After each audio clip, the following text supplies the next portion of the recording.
Hey guys, how's it going? Thanks for tuning in. In this video, I'm going to talk to you about how struggles we face can consume us.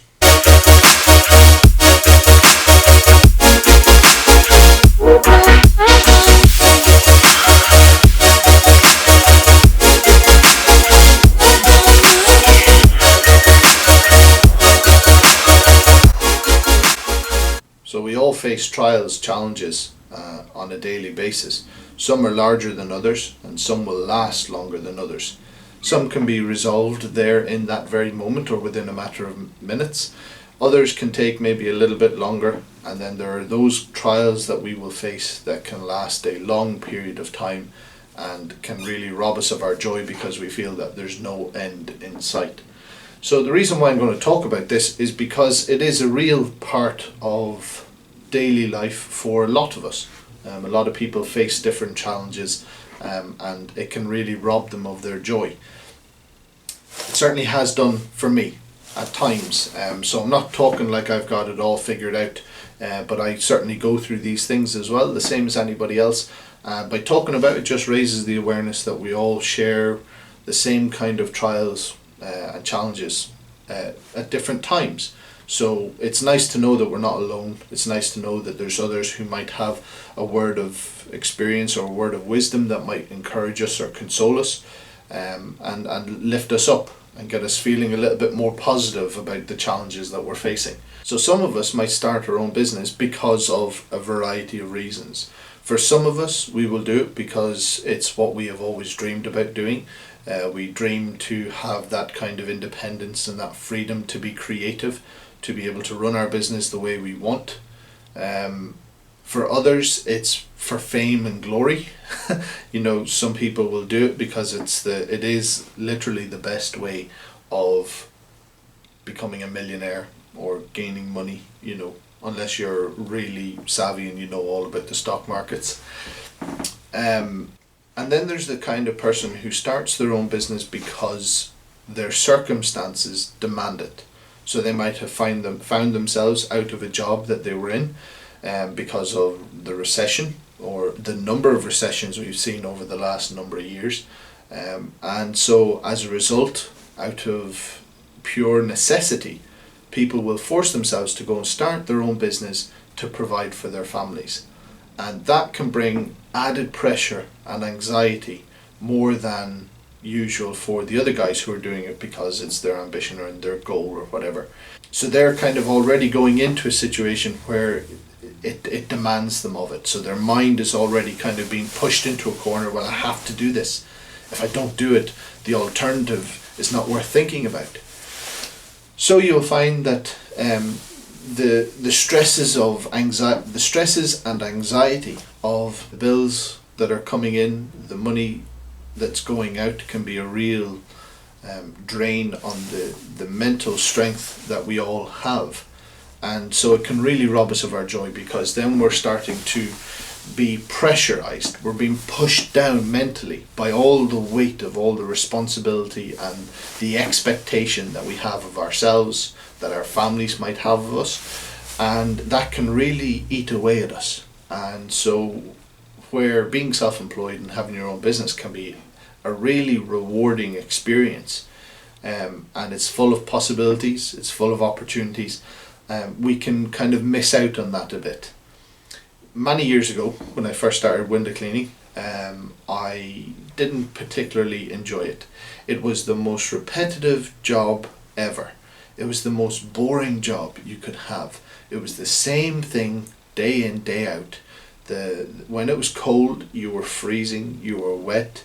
During those really kind of icy early spring months, March particularly here I find is one of the coldest months because of the wind that comes, and it can really tear the fingers off you, but it also dries out your skin. If you're dipping your hand in a bucket of water and you're taking it back out, eventually the skin on your hands and your fingers starts to crack unless you're moisturizing every day. But real men, I don't know whether real men moisturize or not, I don't. And that was probably half the reason why I was getting cracked skin. But the point I'm making is that I wasn't enjoying my job at all.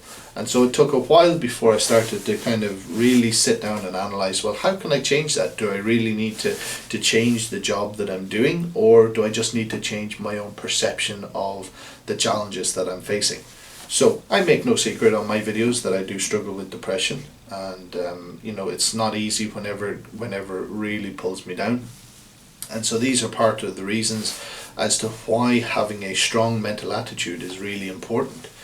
So for me, I tried to focus on what I could do that was of benefit for me and my business and my own kind of interest and level of investment and excitement about my own job. So I took an interest in different types of tools or equipment that I could use for the business. How could I make my job more easier? How could I get through a job quicker but still charge the same amount of money and maintain the same level of professional service that I provide? So the idea being that how much money could I make quickly, like that, but through experience, through whether it's technology or equipment, the investment I'm putting into the business will make it easier for me to get a reward quicker. And that's much more exciting to know that you can do a job in 30 minutes and you could have £150 in your pocket. Like whenever you get to that point, it's a great feeling to know that you could make a day's wage, or for some people it's 2 or 3 days wages in the space of an hour or less, depending on the job or service that you're providing. Then there's also taking the interest as to what you can do to grow your business, whether you're investing time in searching out potential customers. And you will get to a point where you'll take any job that you can get in the beginning, and then you'll get to the point where you will start to only take the jobs that you want or that you feel fit your ambition and goals for the business. So for instance, I remember starting out years ago, and one of the biggest jobs that I got at the time, we went from, our biggest account was probably somewhere in and around the region of about £600 per month just for one job. And then I started to broaden out my horizons and start to target larger. Then I started to broaden my horizons and have a look at bigger buildings and schools and factories, etc.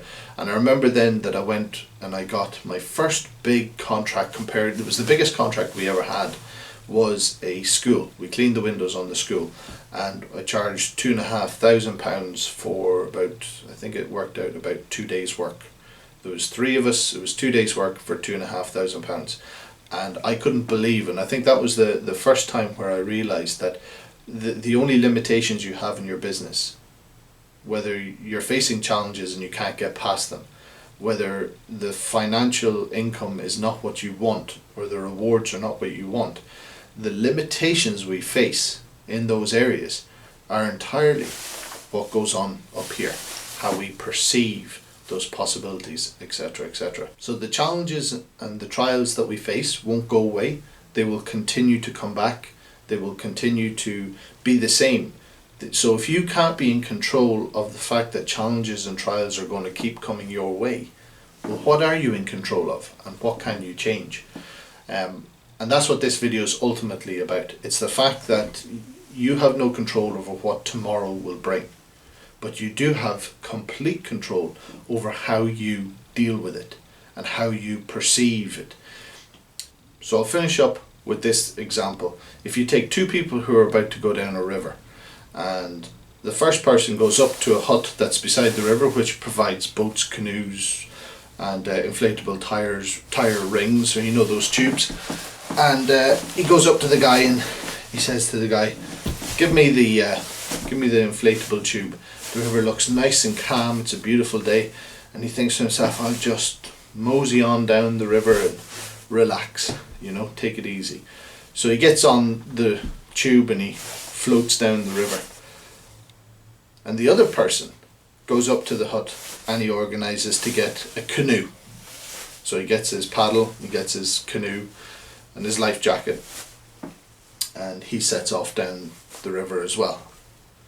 Now the first person, as he's going down the river, he encounters a couple of bumpy rides where it's a little bit, the pace, the current starts to pick up a bit, and it's a little bit of a bumpy ride, and he thinks, oh, it's okay, it's all right. He managed to get past it, he didn't fall off his tube.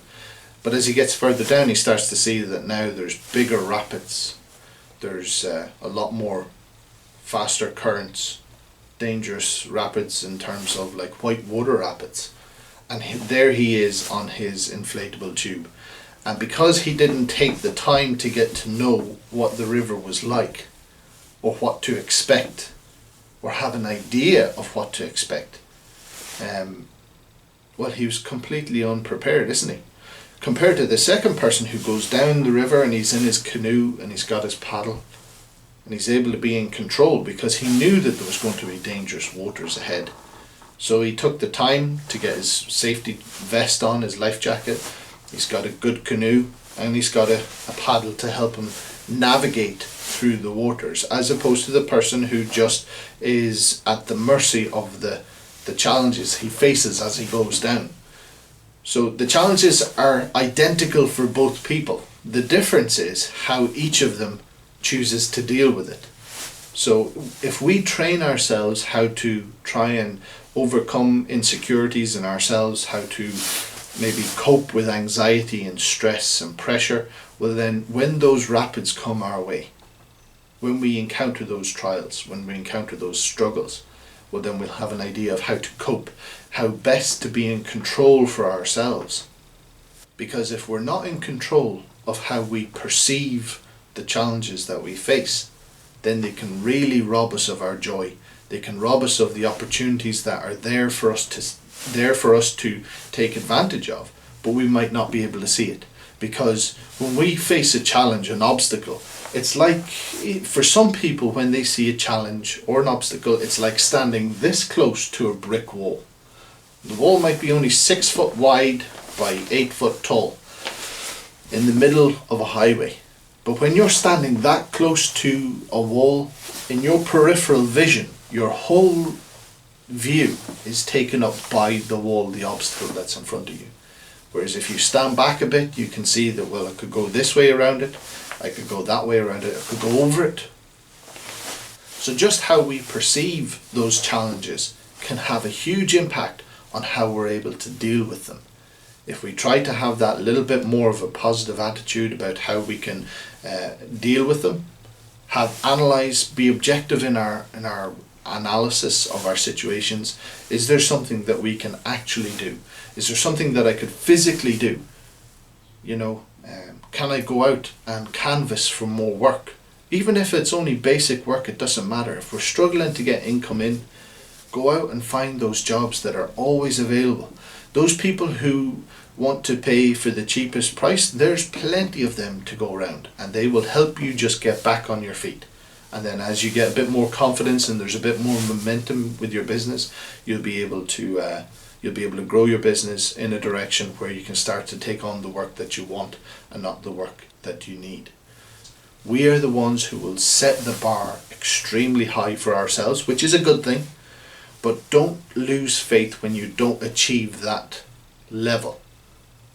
We set the bar too high for ourselves sometimes, and then when we don't achieve it, we can beat ourselves up and it can pull us down even further. So just acknowledge the fact that you've moved closer today than you were yesterday to achieving your goal. And that as with all challenges in life, it's only but a moment. And what I mean by that is, if you cast your mind back to the most happiest memory that you've got, and think about it for a moment. Could be your wedding day, could be, a party you had out with the guys, could be a weekend that you went on holiday backpacking through Europe or wherever. Could be, if you think of whatever experience you had was the most happiest memory that you've got, thinking back on it now, you've experienced an awful lot since. And that happy memory is only just a memory, one of many that you have formed over the years. And again, if you think of the worst situation you were ever in the past, it was in the past as well. And there's been good times and there's been bad times since then. And so whenever we're looking at the challenges that we face now in this very moment, all you have to do is just stop for a moment and realize, yes, it's difficult. I can get through it. and tomorrow brings another day. And whether this period of time that we're going through is lasting a day, a couple of days, a week, a month, or a couple of months, it's only a period of time that will pass. Things will get better. Not just for you personally, but it happens to all of us. And I just wanted to share that because for some of us, we can lose our focus, we can lose our joy, we can lose our encouragement and determination, and also our perception of what we have actually accomplished. If you have a business, doesn't matter how small it is, whether it's part-time or not, you have something that you created on your own. That is something to be proud of, and it can give you the foundation to build something better, maybe even stronger, maybe even set you up full-time. Anyway guys, that's it. I hope that was encouraging to any of you who have faced struggles or maybe going through struggles right now. I go through them, and I think it's important that we kind of encourage one another to realize that, look, you know, times, difficult times, hard times will come, but they will also pass, and there's good times ahead. So, thanks for watching guys. I'll see you in the next video.